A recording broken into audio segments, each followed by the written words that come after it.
Hello students, आज मैं एक इम्पॉर्टेंट टॉपिक इलेक्ट्रिक जनरेटर के बारे में डिस्कस करने वाला हूँ। इलेक्ट्रिक जनरेटर क्या होता है, इसका प्रिंसिपल क्या है, कैसे ये काम करता है, एक एक बात मैं बताने वाला हूँ स्टूडेंट्स, जिसे हिंदी में कहते हैं जनित्र की कार्य प्रणाली एवं उसका सिद्धांत।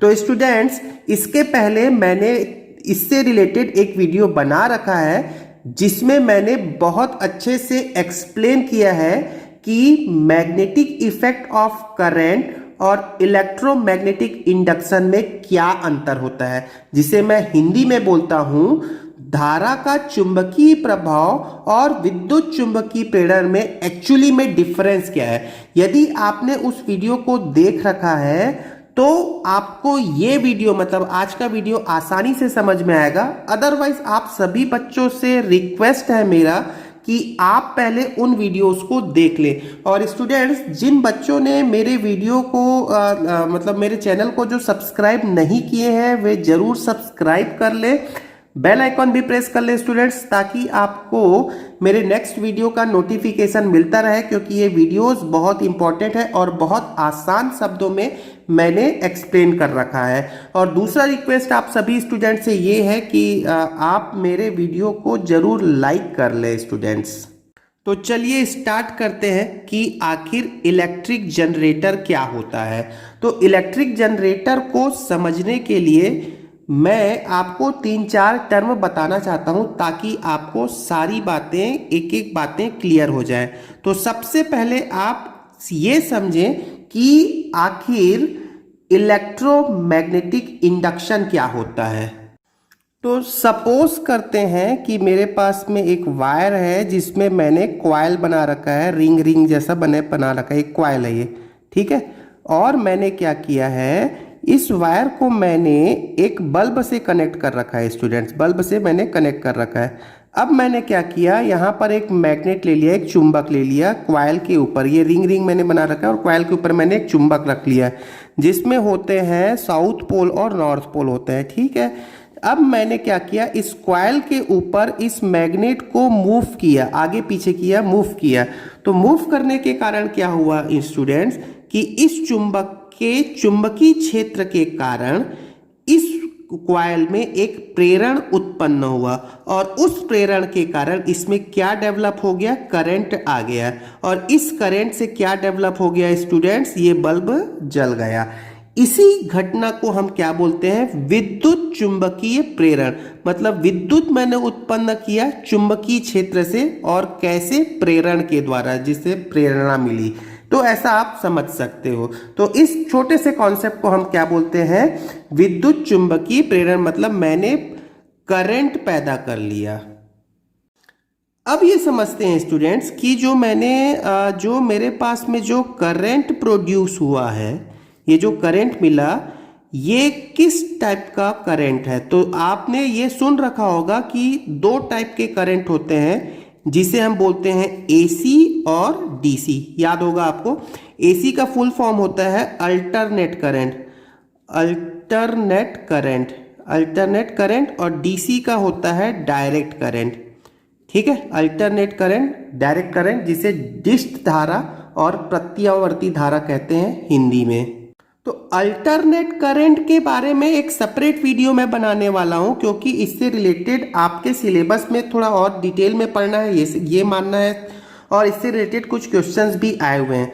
तो अल्टरनेट करंट के बारे में एक अलग से वीडियो मैं बनाऊंगा वो आने वाले समय में, लेकिन अभी पर्पस है जनरेटर के बारे में पढ़ना। जनरेटर आपने जैसे शादी ब्याह में आप जाते हैं तो आपने देखा होगा, या बारात में देखा होगा कि जनरेटर चलता रहता है पीछे, जिससे लाइट जलती रहती है। तो कुल मिला के क्या हुआ, वही जनरेटर के बारे में हमको पढ़ना है कि हम वहां पर इलेक्ट्रिसिटी प्रोड्यूस करते हैं, कैसे इलेक्ट्रिसिटी प्रोड्यूस करते हैं, कैसे हम विद्युत धारा प्रोड्यूस करते हैं। आज हम उसी का कॉन्सेप्ट समझने वाले हैं, ठीक है। तो इसके लिए हमने ये जानने की कोशिश की कि आखिर अल्टरनेट करंट और डायरेक्ट करंट क्या होता है, और ये भी जानने की कोशिश करेंगे कि यहाँ पर जो करंट प्रोड्यूस हो रहा है, सपोज मैंने इसको आई कह दिया, तो ये इन दोनों में से कौन सा है। तो स्टूडेंट्स, मैं आपको एक बात क्लियर कर देता हूं कि हम इस जनरेटर से एसी और डीसी दोनों प्रकार के करंट प्रोड्यूस कर सकते हैं। मतलब आज हम एसी जनरेटर और डीसी जनरेटर दोनों के बारे में पढ़ने वाले हैं। तो चलिए स्टूडेंट्स, अब इनका थोड़ा सा हम सिंबल देख लेते हैं ताकि सिंबल आपको जरूरत पड़े। तो अल्टरनेट करंट का सिंबल कुछ इस तरीके का होता है स्टूडेंट्स, ये होता है अल्टरनेट करंट का सिंबल। ठीक है, तो ये सिंबल आप नोटिस करेंगे। और डायरेक्ट करंट का सिंबल जो होता है स्टूडेंट्स, वो कुछ इस तरीके से का होता है, जो नॉर्मली आप जानते हैं ये बैटरी का होता है, जहां पे ये प्लस होता है और ये माइनस होता है। तो ये दोनों अल्टरनेट करंट और डायरेक्ट करंट के सिंबल्स हैं। तो अभी तक आपको दो बातें समझ में आ चुकी हैं कि इलेक्ट्रोमैग्नेटिक इंडक्शन क्या होता है और करंट दो प्रकार के होते हैं, एसी और डीसी। तो डायरेक्ट करंट और अल्टरनेट करंट में डिफरेंस क्या है, तो मैं आपको बोल देता हूं। डायरेक्ट करंट में डायरेक्शन चेंज नहीं होता है। क्या बोल रहे हैं? डायरेक्ट करंट में जो डायरेक्शन होता है, करंट की विद्युत धारा का जो डायरेक्शन होता है, जो करंट होता है, वो नो चेंज इन डायरेक्शन, मैं लिख देता हूं यहां पर नो चेंज इन डायरेक्शन। ठीक है, no change in direction, direction में चेंज नहीं होता। किसके डायरेक्शन में चेंज नहीं होता? निश्चित रूप से करंट के डायरेक्शन में चेंज नहीं होता। जैसे मैं आपको सिंपल सा एक एग्जांपल मैं बोल देता हूं स्टूडेंट्स कि सपोज मैंने यहां पर एक बैटरी लगा के रखा है और ये हो गया आपका, ये यहां पे मैंने एक बल्ब लगा लिया। ठीक है, ये एक बल्ब लगा लिया और ये तो डेफिनेटली ये सिंबल मैंने लगाया, मतलब ये कौन सा करंट है? ये है डीसी करंट है। तो प्लस से यहाँ से ये पॉजिटिव होता है, ये निगेटिव होता है और यहाँ से हमको करंट निकल रहा है जिससे ये बल्ब ग्लो कर गया। ठीक है, अब डायरेक्ट करंट पे देखिएगा, तो ये करंट यहाँ से निकला निकला निकला, यहाँ से ट्रेवल करते हुए ये वापस से यहाँ आ गया और ये वापस से इसमें एंटर कर गया। तो क्या यहाँ पे डायरेक्शन चेंज हुआ? नहीं चेंज हुआ, करंट का डायरेक्शन सेम है। अब हम बात कर लेते हैं आखिर डीसी करंट एसी में क्या होगा। तो कुछ नहीं, एसी में क्या होगा, इसमें क्या होता है, करंट का डायरेक्शन चेंज होता है। क्यों चेंज होगा वो मैं अभी आपको बताने वाला हूं। बट यदि मैं यहाँ पर एसी सोर्स लगा लूं, एसी सोर्स का सिंबल कुछ इस तरीके से होता है, तो एक बार करंट इधर से गया, ये गया गया गया इधर आया, फिर कभी इधर से निकलेगा, तो कभी इधर से, कभी इधर से, कभी इधर से, कभी इधर से, अल्टरनेट एकांतर क्रम में वो इधर उधर से करंट का बहाव होगा। ठीक है, अब ये बल्ब कंटिन्यूसली जलता रहेगा, मतलब एक बार जलेगा बुझेगा, जलेगा बुझेगा, ऐसा कुछ होगा। क्लियर हो गया बात? हमारे घरों में जो सप्लाई होता है वो एसी करंट का सप्लाई होता है, जिसका फ्रीक्वेंसी होता है 50 हर्ट्ज। ये भी आपने शायद सुन रखा होगा। 50 हर्ट्ज का मतलब ये है कि एक सेकेंड में 50 बार इधर से निकलेगा और 50 बार इधर से निकलेगा। तो इसकी फ्रीक्वेंसी कितनी होती है? 50, मतलब 50 साइकिल पर सेकेंड। इसका हर्ट्ज का मतलब क्या होता है? 50 साइकिल पर सेकेंड, सीपीएस भी कहते हैं इसे। तो इंडिया में घरों में जो सप्लाई होता है वो होता है 220 वोल्ट और 50 फ्रीक्वेंसी का एसी सप्लाई होता है। चलिए अब नेक्स्ट बात थोड़ा सीख लेते हैं स्टूडेंट्स। अगली बात है, हमको ये समझना है Fleming right hand rule. Fleming right hand rule. तो फ्लेमिंग राइट हैंड रूल क्या होता है, इसे भी मैंने अपने प्रीवियस वीडियो में आपको समझा रखा है, बट आज एक बार और थोड़ा सा सुन लेते हैं फ्लेमिंग राइट हैंड रूल क्या होता है। तो ये मेरा राइट हैंड है स्टूडेंट्स, और अपने राइट हैंड के 3 फिंगर, एक हो गया थंब, एक हो गया इंडेक्स फिंगर और एक हो गया मिडिल फिंगर। तो ये 3 फिंगर को आप स्ट्रेच करें ताकि वो तीनों एक दूसरे के परपेंडिकुलर हो। ठीक है, जो हमारे एक्स वाई और जेड एक्सिस की तरह व्यवहार करेंगे। तो जिसे मैंने कुछ डायग्राम में बनाने के लिए मैंने ये 3 लाइन रिप्रेजेंट कर दिए, ये जो एक दूसरे के क्रमशः परपेंडिकुलर है। और जो देखिएगा आप इसमें नोटिस करें, ये जो बीच वाला फिंगर है इंडेक्स फिंगर, ये बीच वाला लाइन यहाँ पर ये है, इन दोनों लाइंस के ये लाइन और ये लाइन के बीच में ये है इंडेक्स फिंगर। ठीक है, और ये मैं लिख लेता हूं, ये मेरा थंब है और ये मैंने लिख लिया, ये मेरा मिडिल फिंगर है। ठीक है, ये मेरा मिडिल फिंगर है। और नोटिस करेंगे स्टूडेंट्स, मैं इसको रिस्पेक्टिवली कह देता हूं ए, बी एंड सी। ठीक है, अब ये सी के लिए याद रखें ए बी सी, मतलब मैं ऊपर से स्टार्ट करता हूं तो ऊपर मेरा जो थंब है वो ए है, तो ए बी सी मैंने यहां पर बना लिया। C, C stands for current मैंने बोल दिया। ठीक है, B stand for magnetic field बोल दिया, मैग्नेटिक फील्ड मतलब चुंबकीय क्षेत्र। और ये है मेरा डायरेक्शन ऑफ मूवमेंट, मूव किया मैंने, मतलब मैंने आपको ये कहा थोड़ी देर पहले, आपको बताया था कि जो इलेक्ट्रोमैग्नेटिक इंडक्शन होता है उसमें मैंने मैग्नेट को मूव किया है। तो मूव किया है, यदि इधर उधर मूव किया है तो उसका कोई ना कोई डायरेक्शन होगा। तो आप अब मेरे को, अब मुझसे आप ये फ्लेमिंग राइट हैंड रूल सुने। क्या राइट हैंड रूल है स्टूडेंट्स? कि मैंने अपने 3 फिंगर को, राइट हैंड के 3 फिंगर को स्ट्रेच किया इस प्रकार से ताकि वो 3 फिंगर एक दूसरे के लंबवत हों। तब यदि इंडेक्स फिंगर, मतलब जो बीच वाला फिंगर है, बीच वाला मतलब ये मेरा जो ये वाला जो फिंगर है, यदि इंडेक्स फिंगर चुंबकीय क्षेत्र की दिशा को प्रदर्शित करता है, थंब जो है वो मैग्नेट के गति के डायरेक्शन को प्रदर्शित करता है, तो निश्चित रूप से जो मेरा मिडिल फिंगर होगा वो करंट को प्रदर्शित करेगा या करंट की दिशा को बताएगा। चलिए अब मैं आपको एक्चुअली में इसका उपयोग बताता हूं, तब बहुत क्लियरली समझ में आएगा।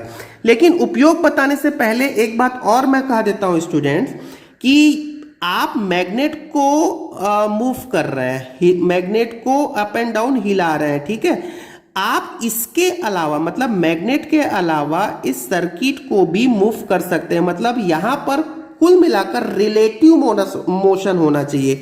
अब रिलेटिव मोशन का मतलब यह है कि दोनों में से कोई एक या दोनों चुंबकीय क्षेत्र में मूव करना चाहिए, तभी इससे प्रेरण प्रोड्यूस होता है, चुंबकत्व से विद्युत प्रोड्यूस होता है।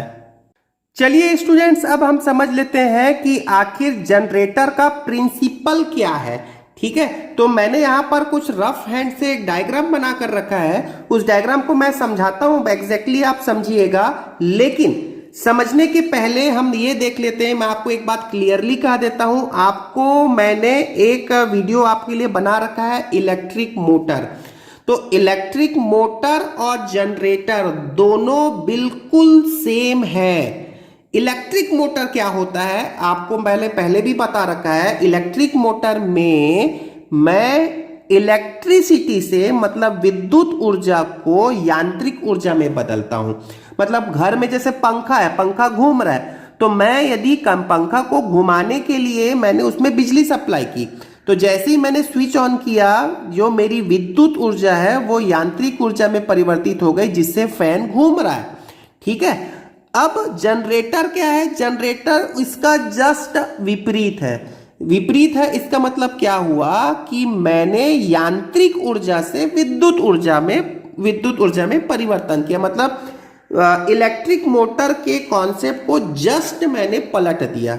डायग्राम जो आपके सामने बना है, इसको मैं अभी पूरा कंप्लीट कर रहा हूं, लेकिन डायग्राम ये एग्जैक्टली वैसा ही है जैसा मैंने इलेक्ट्रिक मोटर में किया है। तो आप देखिएगा, मैंने 2 मैग्नेट ले लिए हैं। एक मैग्नेट का मैंने नॉर्थ पोल और एक मैग्नेट का साउथ पोल को आमने सामने रख दिया, और इसके बीच में मैंने एक सर्किट रख दिया है। ठीक है, चलिए इस सर्किट को मैं नाम भी दे देता हूं। सपोज ये सर्किट है A, B, C और D। ये सर्किट को मैंने एक स्प्लिट रिंग से, इसको हम क्या बोलते हैं स्टूडेंट्स? इसको हम बोलते हैं स्प्लिट रिंग। मतलब ये बीच से RING, ठीक है, ये बीच से टूटा हुआ है, मतलब ये कंप्लीट रिंग नहीं है।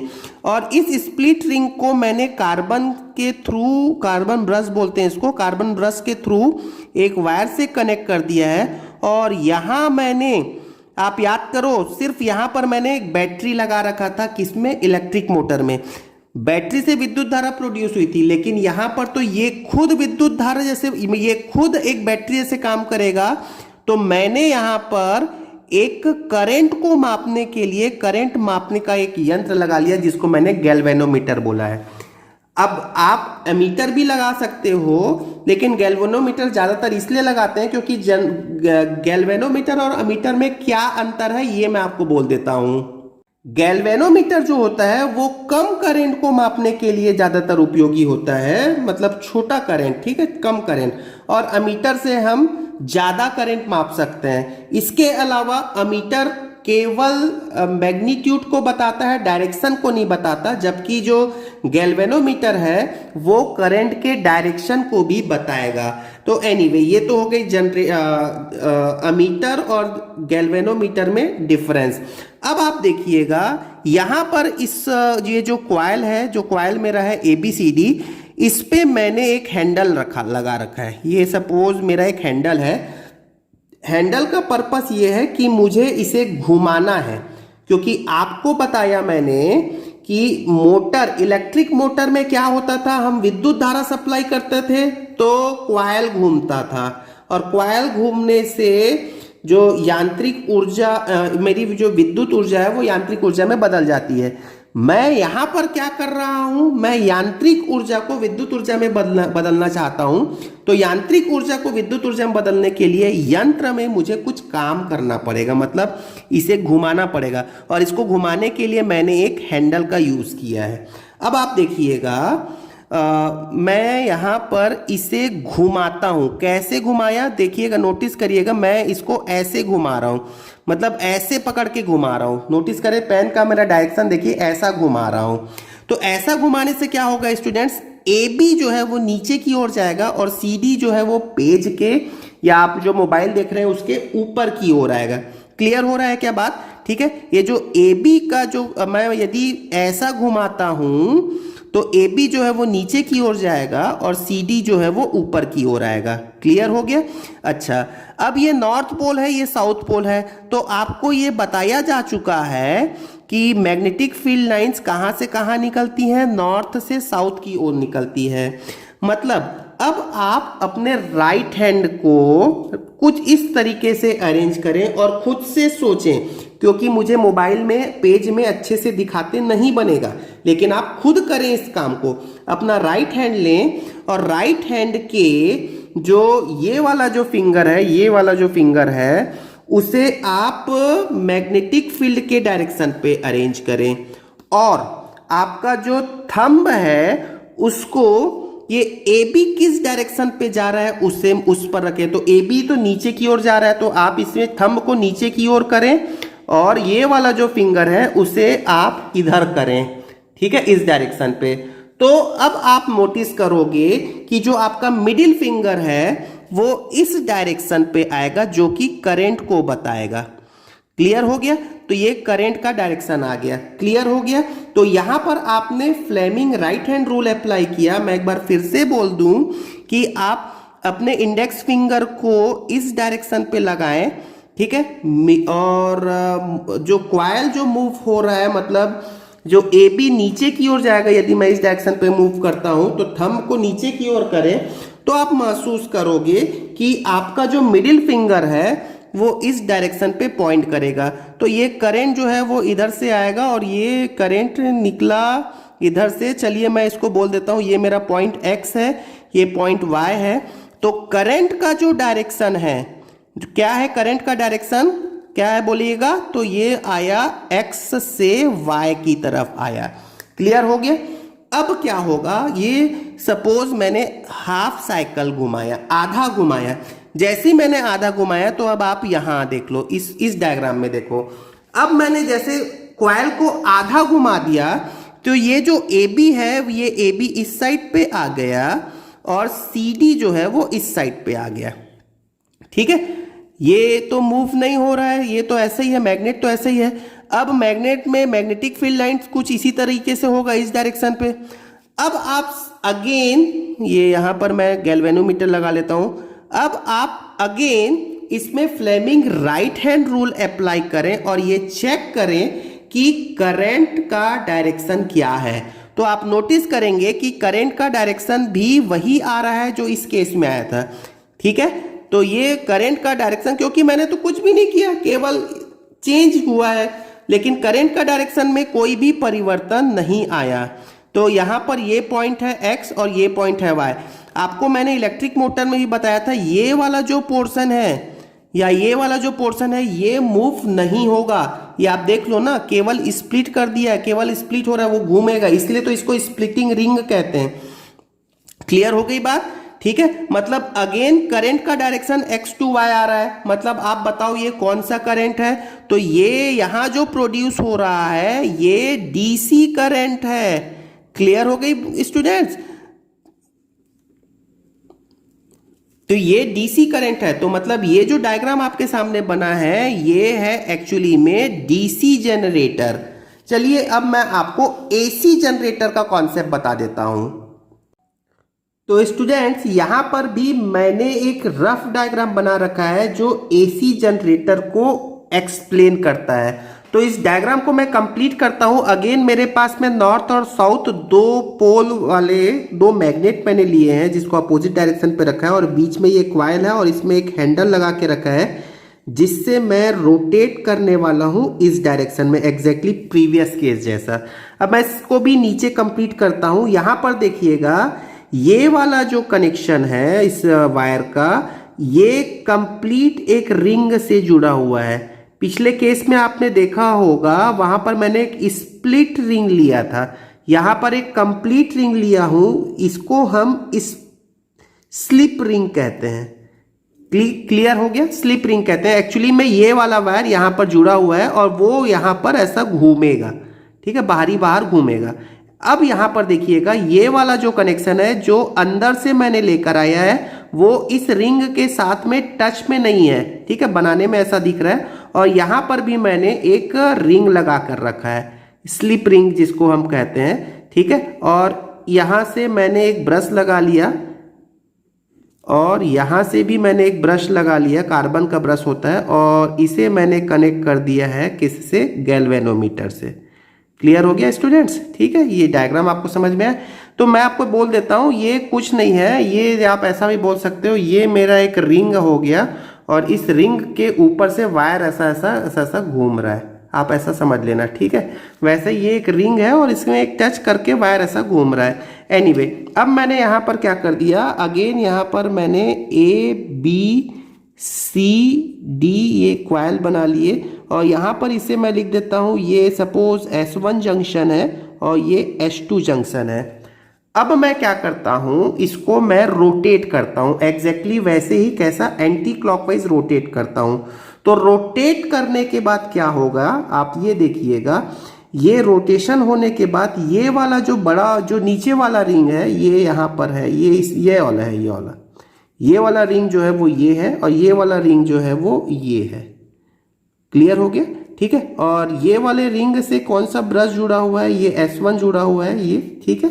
तो ये S1 अभी भी जुड़ा हुआ है यहाँ से, और यहाँ से कौन सा रिंग जुड़ा हुआ है स्टूडेंट्स? S2 जुड़ा हुआ है, ठीक है। और यहाँ मैंने क्या लगा रखा है? यहाँ मैंने गैल्वेनोमीटर लगा के रखा है। तो ये हो गया मेरा सेकेंड हाफ साइकिल, जिसमें ये जो CD है रोटेट करने के बाद यहाँ आ जाएगा, ये हैंडल लगा के रखा है, और यहाँ पर आ गया मेरा AB। यदि आपको इतनी बातें समझ में आ गई तो अब बस आप क्या कर लें, यहाँ से मेरा मैग्नेटिक फील्ड लाइंस निकल रहा है नॉर्थ से साउथ। अब आप फ्लेमिंग राइट हैंड रूल फिर से अप्लाई करें। ये मैग्नेटिक फील्ड के डायरेक्शन पे आप अपना 4 फिंगर रखें, ये वाला फिंगर रखें।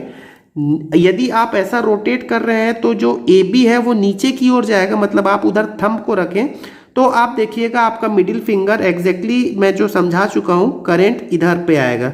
तो करंट इस वायर से होता हुआ कहां पर आएगा? देखिएगा इस रिंग से होता हुआ यहां आ जाएगा, ये इस रिंग पे आ जाएगा। और यहां चलिए मैं X और Y लिख देता हूं, तो ये XY से होता हुआ ये वापस से कंप्लीटली ऐसा चला जाएगा। क्लियर हो रही बात? ठीक है। तो ये हो गया करंट का जो डायरेक्शन है, मैं यहां लिख देता हूं करंट डायरेक्शन। तो यहां जो करंट का डायरेक्शन है वो कहां से कहां है स्टूडेंट्स? X से Y की ओर है। क्लियर हो गया? अब आप इस डायग्राम पे नोटिस करना, एग्जैक्टली अभी भी वही है, नॉर्थ से साउथ आपका फील्ड लाइंस है और आप रोटेट भी वैसे ही कर रहे हो, मतलब CD नीचे की ओर जा रहा है। तो जब CD नीचे की ओर जाएगा तो अगेन करंट का जो डायरेक्शन होगा वो आपके मिडिल फिंगर के डायरेक्शन के जैसा होगा, जो ऐसा होगा। अब आप नोटिस करो, ये वाला जो रिंग है, जो करंट ऐसा कुछ आएगा यहाँ से यहाँ से यहाँ से, और वो इसके थ्रू इधर से फ्लो होने लगेगा। क्लियर हो गया? और ये हमारा है एक्स और वाई, ये तो घूम नहीं रहा है, केवल रिंग भी नहीं घूम रहा है, ठीक है। ये जो एक्सटर्नल है, मैं बार बार कह रहा हूं, ये वाला जो पोर्शन है वो घूम नहीं रहा है। तो इस सिचुएशन में करंट कहां से कहां फ्लो हो जाएगा, देख लीजिए, मेरे पेन को आप नोटिस करेंगे तो वो इधर से इस डायरेक्शन पे घूमने लग जाएगा। तो यहां पर जो करंट का डायरेक्शन है, यहां जो करंट का डायरेक्शन है वो कहां से कहां है स्टूडेंट्स, यहां पर है y to x है, यहां देखिएगा y से x की ओर जा रहा है, ठीक है। तो इस तरीके से हम ये बोल सकते हैं कि यहां पर जो करंट का डायरेक्शन है वो कंटिन्यूअसली चेंज हो रहा है। आप देखो, ये जो आपका जो प्लेट है इसको कंटिन्यूअसली घुमा रहे हो, देखो पहले ऐसा था, अभी ऐसा हो गया, फिर ऐसा हो, फिर वो कंटिन्यूअसली घूमता रहेगा। तो करंट के डायरेक्शन पे कंटिन्यूअसली चेंज आएगा, एक बार x से y होगा, एक बार y से x होगा, एक बार x से y होगा, एक बार y से x होगा। तो इस तरीके से करंट का डायरेक्शन कंटिन्यूअसली चेंज होगा, जिसे मैं अल्टरनेट करंट कहता हूं। तो आई होप आपको AC जनरेटर और DC जनरेटर में बेसिक डिफरेंस समझ में आ गया होगा। तो AC जनरेटर में मैं स्लिप रिंग लगाता हूं, जो कि कंप्लीट एक रिंग होता है, जबकि DC जनरेटर में स्प्लिट रिंग बनाता हूं, जो मतलब जो रिंग होता है वो जो दो अलग अलग पीसेस में होते हैं, हाफ पीस में होते हैं, और यहां पर जो होता है AC जनरेटर में कंप्लीट पीस होता है। तो आई होप यहां तक की सारी बातें आपको अच्छे से समझ में आ गई होंगी। नेक्स्ट वीडियो में मैं आपको AC के बारे में, AC करंट के बारे में बताने वाला हूं और उसके कुछ न्यूमेरिकल्स कराने वाला हूं। Thank you very much.